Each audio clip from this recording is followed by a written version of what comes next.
I'm going to give you 6 ways you can save money on skate shoes. Let's do it.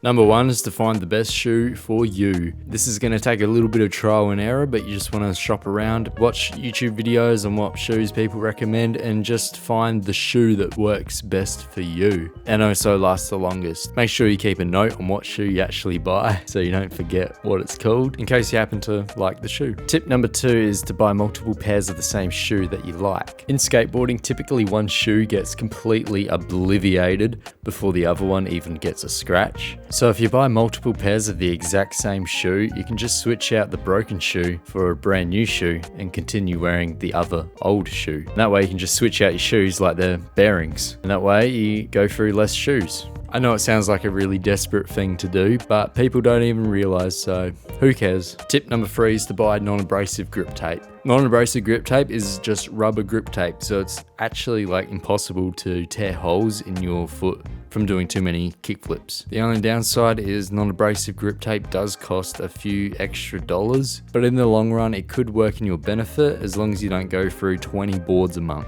Tip number 4 is to buy shoe goo. Yes, you are buying another product, but shoe goo is only like $10, so it's really cheap and it lasts you a long time and it saves you heaps of money. Shoe goo will make a shoe last, I swear, 5 times longer if you do it right. You want to apply the shoe goo before the shoe actually gets holes in it. The shoe goo doesn't actually fix the holes, it just protects the shoe. It adds like an extra layer of protection. Apply the shoe goo before you start actually getting holes. Just apply it over the little scratch marks and you can just keep on applying it as many times as you want. Tip number 5 is to shop in bulk, especially during discounts. If you find your shoes on sale or it's Christmas time, just buy like 20 pairs of that same shoe because it's going to last you all year and you would have saved so much money. And the final tip, tip number 6, is to keep the shoelaces off of every single shoe. So it's a very common thing for shoelaces to rip. So if you just keep a big stash of shoelaces, then whenever a shoelace does rip, you've always got one spare to replace it. You can go out of your way and buy some bulletproof or Kevlar laces, and they will last you a lot longer than regular shoelaces that you typically buy. But once again, they cost extra money and